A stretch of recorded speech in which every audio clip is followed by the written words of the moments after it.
Bobbi Althoff just got exposed again. Now, this time she got exposed during an interview with Keke Palmer. See, here's the thing about not being genuine or authentic. It's almost impossible not to get exposed. I mean, I don't truly know. Well, what is that? I feel like it means I don't know. I mean, the industry is helping you. I don't know where. I know I applied and they were yeah. That was Bobbi's response to being asked about the industry plant rumor.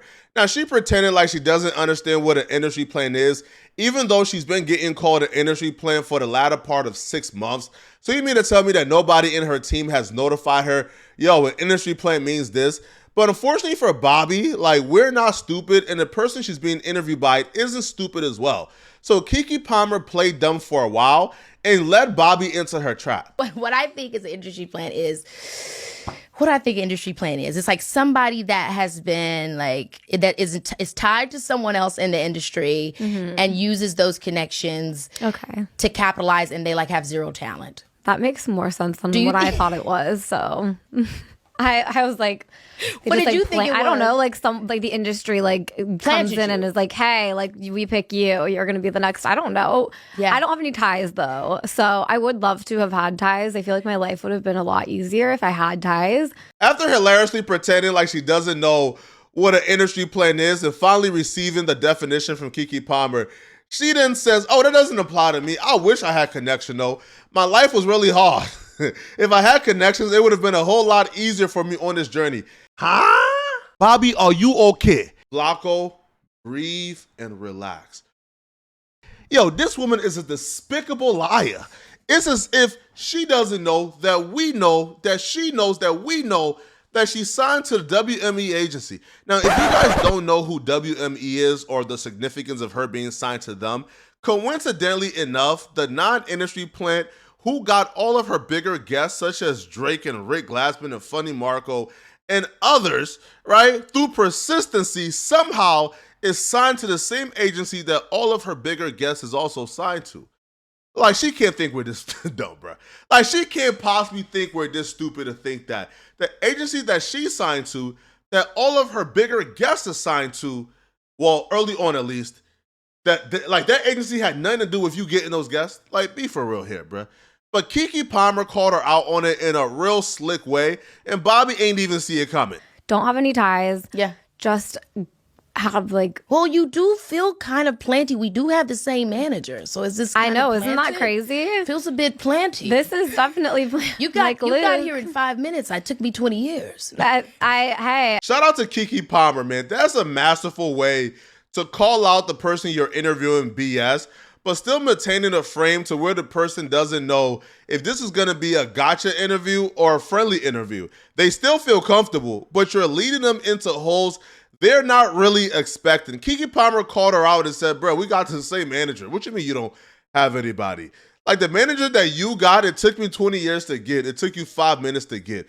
And mind you, Bobbi Ben had this manager way before she started getting those interviews. So somehow Bobbi had a manager that a 20-year vet in the industry has, and she somehow wants us to believe that she didn't have any help.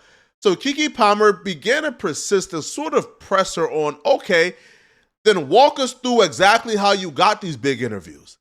Bobbi's explanation for how she got these big interviews is probably the most hilarious thing I've ever saw. Trying my best. You're getting into it. Okay, so like I said, you interviewed all these people.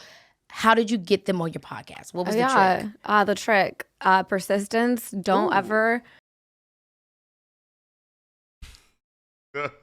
I feel like only a privileged white woman would make a statement like this. Yo, how do you get Drake on your platform? Persistency.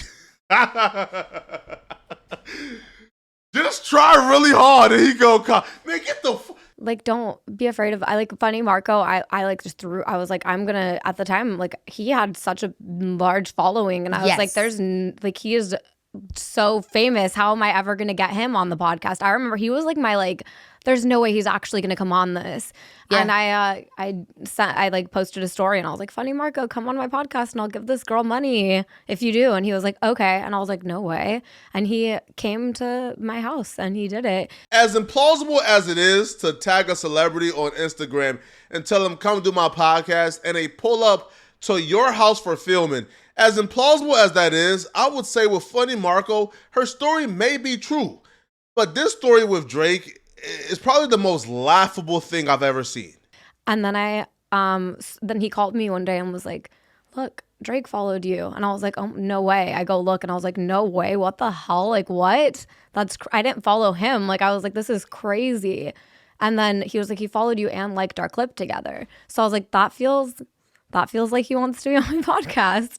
And I was like, he's not going to say yes, though. I was like, there's no way if I DM him, he's going to say yes. So I waited on it like a day. I was like, and then a day, and I was like, so when are you, I don't know what I said. I was like, so when are you coming on my podcast? And then it happened. Drake came on your podcast. What were you thinking? Like, I mean, I know you said you don't prepare. Living life on this much of an easy mode should damn near be unfair. Hey, yo, I got Drake for my podcast I had for about 30 days with only 2 interviews on my platform, but somehow Drake is coming on and he's going to give me such a boost that he's going to take my platform from 10,000 subscribers to about 750,000 subscribers in about 3 months. Now, it gets worse, right? Because she tries to use Funny Marco to sort of back her up or as an alibi that she's a part of the culture or that she's accepted. Because Keke Palmer will ask her about, well, damn near copying Funny Marco's style. And how she frames it is, she tries to give Funny Marco credit, but then in a slick way, give somebody else's credit. And essentially says, yo, if I copy Funny Marco, then we are copying this particular person right here. Okay, so you've interviewed, I mean, some of the biggest celebrities from, like, we were talking about Drake, Offset, Lil Yachty, Scarlett Johansson, Mark Cuban. I mean, let's be real. How the hell did you get all these people to come on? You know, you're just a mom creator, and then you do the podcast. How the hell did you get all these people to come on your show? It was just that one interview with Funny Marco? Yeah. Love Funny Marco, by the way. Shout out to him. So you did that interview with him. You guys both have similar shticks. Yeah. Different variations, but a lot. By the way, a lot of people felt like you stole his shtick. I know. How did you feel about that? I was just like, Did you steal his shtick? I did. I'm so sorry, Marco. She does this really effective strategy where you just say something in a really sarcastic tone and people think you're joking even though it's the truth. If somebody says, yo, Flacco, you're big, black, and fat. Yeah, that's true. Of course I'm big, black, and fat. Even though it's the absolute truth and fact and 100% true, you're going to think it's sarcastic and it's hard to really gauge if you're serious or playing, which is what she did to sort of dodge accountability for damn near stealing Funny Marco's style of comedy. It's up. Well, I guess everybody says it was really we both stole Zach Galifianakis, and we owe him an apology because we've made a lot of money off of stealing his shtick. But I don't know, like, how do you see balancing getting in all those worlds, or for you, is everybody just a guest? I definitely don't want to feel like I'm just like coming in and like taking over and being like, And again, I know there's like incredible journalists and stuff. I think the celebrities go to me because I'm not a journalist. Like, well, it gives the opportunity for us to see a different side of them. Yeah. I think that, same thing with Funny Marco. Yeah, exactly. And Funny Marco gets like amazing guests. Like, you just got Kevin Hart, and I love Kevin Hart, and I'm so like, good. He's great. And it's like, so he gets like incredible guests, and I think it's just like a fun way. And Marco and I have just like, He's just, I mean, like, I will say he's like definitely funnier than me. The things that he says, I'm like, I learn a lot from him. And he always tells me too, because I'll be like, Marco, like, you're so funny. And he's like, like, we all like get inspiration from each other and stuff. And like, he doesn't, think that when people say like, oh my gosh, you're copying him. It's like, I never tried to, but he does. But let's hear what Funny Marco actually thinks about Bobbi Althoff. The problem was kind of like it shifted because on my page, she got introduced as, I don't know, like, but I want to know type of girl. Like, I don't know about this, but I want to know. And then now it's like, I don't know and I don't care. So now she give up that to Offset and stuff. Like, I know you're Offset, but I don't care. But with me, it was like, I think you're Funny Marco, but let me learn about you. So on my interview, it gave that open where she was like trying to figure me out. But now it's like the interviews, I think they're like, she's trying to shit on people. And when I watched the interview with Offset, I was like, damn, that was pretty bad to Which be like. Which is why I don't like the style. Yeah. But isn't it your But it didn't style? start off like that. No, I don't get people in my interview and try to like below them. He doesn't like her at all. Funny Marco thinks she's arrogant, she's pompous, and she's just outright disrespectful. So her trying to paint like this narrative that her and Funny Marco has a really great relationship just isn't true. Funny Marco did her podcast when he thought she was really humble and on the up and come up.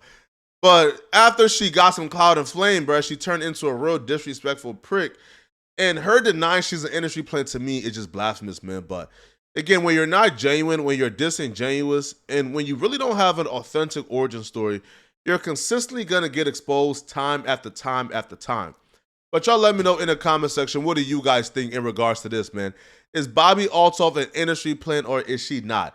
And if you're still watching, click on this video right here to find out about the huge DJ Academics drama. I'm out of here, folks. Peace.